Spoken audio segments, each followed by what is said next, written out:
Bonjour Elodie et merci d'être avec nous aujourd'hui. Je suis ravi de t'accueillir. Pareil, bonjour Thomas. Donc toi, tu es la porte-parole d'Alternativa. Hier, tu as Je suis... participé. Pardon, vas-y. Non, je suis une des porte-paroles d'Alternativa parce qu'on a un mouvement citoyen très grand et du coup, on a beaucoup de groupes et beaucoup de porte-paroles également. Donc hier, vous avez participé à la marche en mémoire d'Adama Traoré. Est-ce que tu peux nous raconter un peu comment ça s'est passé, si ça a été une réussite, nous décrire un peu l'ambiance? Ouais, alors pour nous, c'était vraiment un moment assez historique, je pense qu'on peut le dire. En fait, le comité Adama nous a proposé de co-organiser cette marche pour Adama avec eux. Qui est une marche très particulière puisque c'est la commémoration de la mort d'Adama Traoré le jour de son anniversaire, là où il est mort à Bourg-sur-Oise. Et cette année, donc c'est la quatrième année que cette marche a lieu. Cette année, ils avaient vraiment envie de faire le lien aussi avec la génération climat. Et donc à ce titre, Alternativa a été invitée. Donc ça s'est super bien passé, plusieurs milliers de personnes étaient là.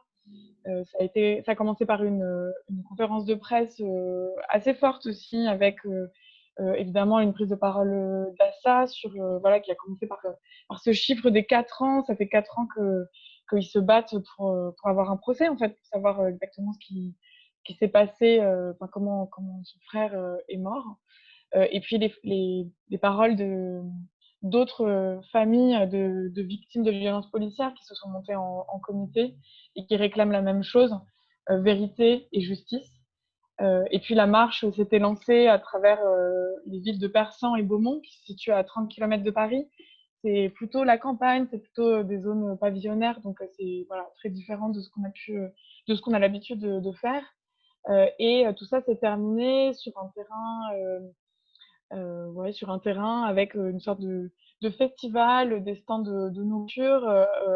Alternativa, on avait organisé une disco soupe et puis un festival. Il y a eu des concerts avec des artistes comme Youssoupha, comme VG Dream, voilà, qui sont venus et qui ont apporté leur soutien à toutes les familles des victimes de violences policières. Et on a aussi été invité à prendre la parole sur scène pour justement parler de cette génération Adama et cette génération climat qui s'allie.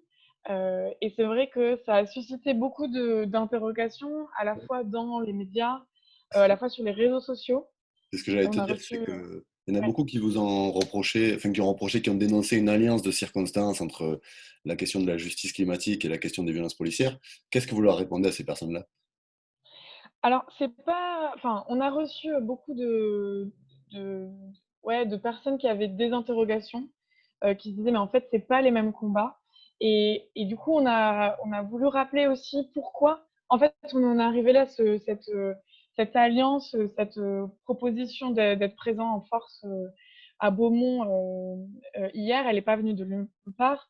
L'année dernière, le 16 mars 2019, c'était la marche du siècle, c'est la plus grande mobilisation pour le climat qu'on ait faite en France. À Paris, il y avait plus de 100 000 personnes dans la rue. Et ce jour-là, on a décidé, parce que c'était aussi le jour de la marche des solidarités contre les violences policières, de donner la parole sur scène à Assa Traoré et Ramata Dieng. Et il y a eu un moment, voilà, assez particulier parce qu'une des personnes dans le public a interpellé Assa en lui disant, mais en fait, qu'est-ce que vous faites là? C'est pas le même sujet. Là, on est là pour parler climat, etc. Et du coup, Assa a répondu. Et depuis, les relations, voilà, on a, on a la question d'écologie, le quartier populaire. Et du coup, quand le comité Adama nous a proposé de rejoindre cette marche, on n'a pas hésité, en fait, c'était assez évident. Parce que pour nous, euh, en fait, c'est deux. Et on le voit aussi, il y a vraiment ce truc de la jeunesse aussi qui se lève, qui se réapproprie la rue. On l'a vu avec les marches pour le climat. On l'a vu avec ces grands rassemblements les 2 et 13 juin à Paris contre les violences policières et contre le racisme. Et ces deux mouvements, ils ont aussi un écho dans le monde entier. Ils sont portés par cette jeunesse.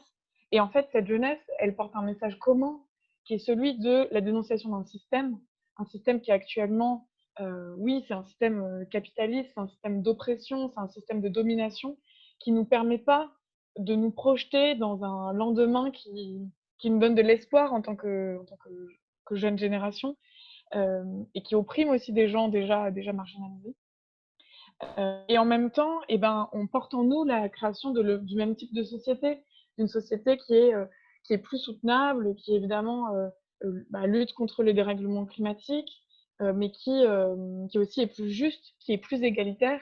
Et en fait, si on se base sur ces idées d'égalité et de justice, ces valeurs qui sont très fortes, et qu'on laisse de côté les quartiers populaires et ce qu'ils peuvent vivre, notamment les violences policières, mais aussi le fait que ce sont les premières personnes impactées par le dérèglement climatique, par le fait d'être parqués dans des logements parfois insalubres, et de ne pas avoir d'espace vert, de ne pas avoir accès à une alimentation saine, à un air pur, etc.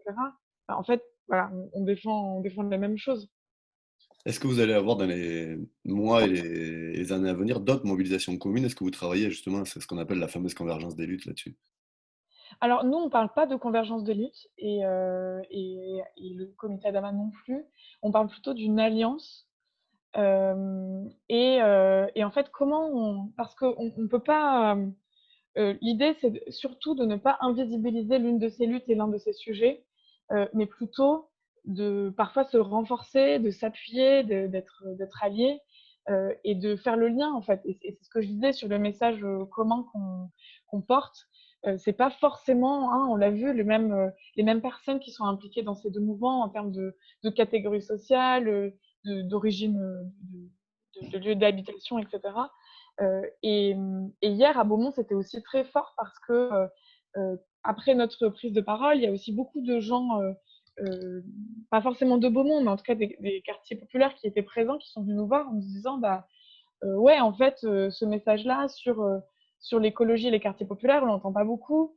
Et en fait, ça nous parle. Alors que certains, comme certains dans le mouvement climat, ou comme beaucoup de journalistes, ont été un peu étonnés de cette alliance.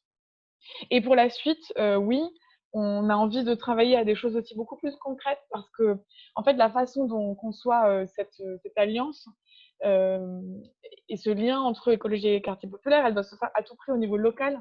Elle doit se faire dans la reconquête de nos territoires, dans l'appropriation de l'espace public, et notamment dans des quartiers qui sont déjà, bah, comme je le disais, le en première ligne du dérèglement climatique et aussi des pollutions et aussi des désastres environnementaux, mais voilà, qui ont aussi la possibilité et qui doivent avoir cette opportunité d'être acteurs et actrices du changement de leur territoire.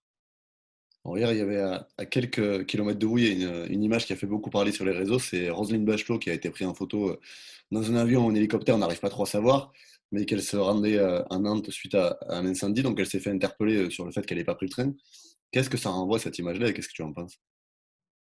Bah, au-delà de l'image en tant que telle ou de la polémique, c'est le ministre qui se rend voilà, sur le lieu de la cathédrale de Nantes qui a pris feu. En fait, c'est tout ce que ça dit, enfin, c'est plutôt l'image qu'il y a derrière. Et en fait, c'est aussi le lien eh ben, des grands discours, des belles promesses du gouvernement sur l'urgence climatique, sur l'urgence écologique, et, et, le, et le lien avec ouais, l'industrie aéronautique et aérienne. On voit, là, on a vu à la sortie de la crise, les milliards qui ont été donnés à l'industrie aérienne, alors que enfin, c'est complètement en contradiction avec ces discours ce tournant écologique, etc., annoncé par le président et le gouvernement. C'est aussi totalement en incohérence avec les mesures proposées par la Convention citoyenne pour le climat. Et voilà, et du coup, c'est encore une fois, au-delà de l'image de ce jour-là, c'est un peu toute cette industrie et la nécessité de à la fois clairement arrêter la croissance de l'aérien, parce que là, on ne parle même pas de décroissance, hein, ce mot un peu, mais on parle vraiment d'arrêter la croissance, donc de ne pas de ne pas faire et c'est, notamment l'objet d'une mobilisation que nous, on lance pour le 3 octobre, qui est des marches partout en France vers les aéroports. Des marches qu'on veut très festives, très, populaires, avec le plus de monde, possible, mais qui est là pour dénoncer un peu cet ancien monde qui veut à tout prix la croissance de l'aérien, et notamment parce qu'en ce moment, il y a aussi beaucoup de projets d'extension, d'aéroports. C'est le cas, pour enfin, dans le projet de construction du terminal 4 à Roissy-Charles de Gaulle, mais il y a plein de villes et enfin, il y a vraiment énormément d'aéroports, dans lesquels il y a des extensions de lignes, des extensions de pistes, d'aéroports, et enfin, c'est aussi contre ce monde-là qu'on se bat. Et le dernier point, c'est aussi la nécessité en fait, d'appuyer la reconversion de ce secteur, parce que en fait, on sait, c'est aussi énormément d'emplois. Pour des villes comme Toulouse, c'est l'aéronautique, eh ben, c'est un peu le cœur de l'emploi local. Et du coup, comment on accompagne les personnes voilà, de fait, il y a eu un grand nombre de suppressions d'emplois qui a été annoncé par la France, mais comment on les accompagne vers des, des métiers, en tout cas, qui ont un peu plus d'avenir que celui de l'industrie aérienne. Tu parlais des propositions de la Convention citoyenne. Il y en a une qui a été annoncée par le Premier ministre dans son discours de politique générale, c'est le moratoire sur les nouveaux centres commerciaux en périphérie. Est-ce que c'est une bonne nouvelle et est-ce que ça va suffire? Alors, oui, c'est une bonne nouvelle, en tout cas, enfin, clairement. Il y a aussi une autre annonce qui a été faite, notamment par Barbara Pompili, qui est le moratoire sur les entrepôts de e-commerce. Et nous, ça nous concerne particulièrement parce on est un peu, en première ligne dans la bataille, contre Amazon, qui est un acteur voilà, qu'on dénonce fortement, aux côtés d'autres, hein, aux côtés notamment, enfin, au niveau local, il y a plein d'associations qui sont en lutte enfin, contre la construction de nouveaux entrepôts. Et puis, il y a aussi des alliances un peu plus inédites, comme avec la Confédération des commerçants de France, parce qu'il faut savoir qu'un acteur comme Amazon, en fait, c'est le pire de ce qu'on peut faire. C'est à la fois, il a un impact sur l'empreinte carbone qui est énorme. Donc, c'est pour ça que nous, on le vise en particulier. Mais c'est aussi un acteur qui est à l'origine de nombreuses suppressions d'emplois. Il y a eu des études aux États-Unis qui l'ont montré. Il y a un rapport de Mounir Majoubi, quand il était encore secrétaire d'État au numérique, qui a montré que en l'espace enfin, juste l'année 2019, il y a plus de 9000 emplois qui ont été supprimés. Et là, il y a un grand nombre de projets de construction de nouveaux entrepôts pour Amazon. Et du coup, en fait, on table presque sur la suppression de 15 000 emplois pour cette année de 2020, plus d'autres emplois. Enfin bref, ça fait un grand nombre d'emplois. Et ça, c'est nos petits commerces en fait qui sont en train de disparaître. C'est les libraires, enfin, voilà, c'est ce type d'emploi qui est quand même hyper important, qui est aussi basé dans les centres-villes, et c'est aussi la mort de nos centres-villes. Et enfin, Amazon, c'est aussi un acteur, pas le seul, mais en tout cas qui est responsable d'une fraude fiscale hyper importante. Et du coup, bah, il est temps que Bercy se bouge aussi là-dessus. Et donc, ce moratoire, ce gel de la construction de nouveaux entrepôts Amazon et Alibaba, par exemple, aussi, c'est un autre acteur concerné. Euh, Ben, pour nous, il ne doit pas être mis à part de ce moratoire sur la construction de centres commerciaux. Euh, et en même temps, bah, voilà, est-ce que ça suffira? Non. Et surtout, il y a un grand nombre quand même déjà d'études qui existent en montrant que on a tous les éléments économiques, écologiques pour se dire qu'on ne veut plus de ce système-là, qu'on ne veut plus ce type de construction et de commerce. Maintenant, bah, voilà, il faut qu'on continue à faire pression pour que le gouvernement passe concrètement à l'action. Justement, l'action du gouvernement, Emmanuel Macron, il a présenté bon nombre de mesures. Donc, c'est Ouais. le troisième tournant écologique, on a l'impression, depuis le début du quinquennat. Les deux premiers, ils n'ont pas été suivis d'actes. Est-ce que vous avez espoir que le troisième, il y ait un véritable changement de politique? Ou est-ce qu'une fois de plus, on va voir que c'est simplement des mots et peu d'actes derrière? Bah, déjà, je pense qu'on peut dire qu'en termes en termes simplement d'image, donc on a cette convention citoyenne pour le climat qui a été saluée grandement par Emmanuel Macron sur l'exercice, qui s'est beaucoup félicité d'avoir mené oui, cet exercice-là, qui a quand même été très long, hein. l'annonce de cette convention citoyenne, c'est le 26 avril 2019. Là, les résultats ont été donnés il y a peu. Ils sont très ambitieux, donc c'est une bonne chose. Euh, mais voilà, interview du 14 juillet d'Emmanuel Macron, on attend 1 heure pour qu'il prononce le simple mot d'écologie. Le discours également de politique du Premier ministre Castex, c'est pareil, en fait, les questions du plan de relance, des emplois, etc., ont été abordées sans que la question de l'écologie et d'un plan de relance qui soit beaucoup plus vert et qui, du coup, prennent en compte ces enjeux, parce qu'en fait, ces crises, ce sont aussi, malheureusement, mais ce sont aussi des opportunités pour construire autre chose et autrement.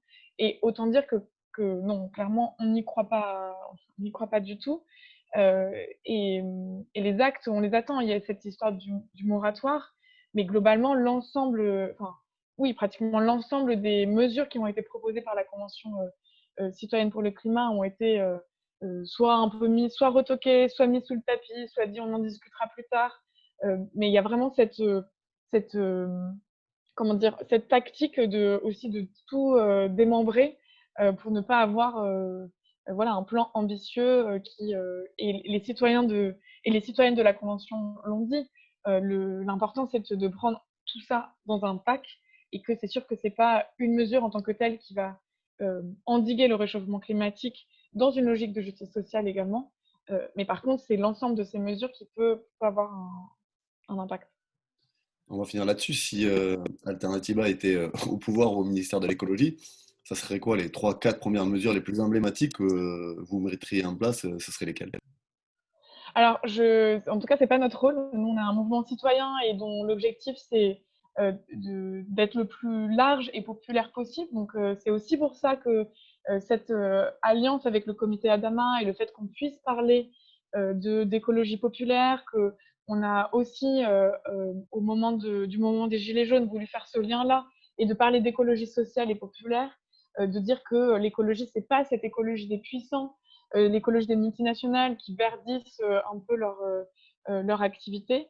C'est pas cette écologie d'Emmanuel Macron qui renforce les plus riches, qui taxe, qui accroît encore plus les inégalités. Nous, ce qu'on veut, c'est créer des vraies alternatives au niveau des territoires, c'est emmener les gens, c'est qu'ils se sentent aussi en capacité d'être davantage acteurs et actrices du changement de leur territoire et de leur vie, en fait. Et du coup, on n'a pas du tout de prétention à accéder au pouvoir. Néanmoins, je pense que le travail qui a été réalisé par la Convention citoyenne, c'est un premier pas qui est hyper ambitieux.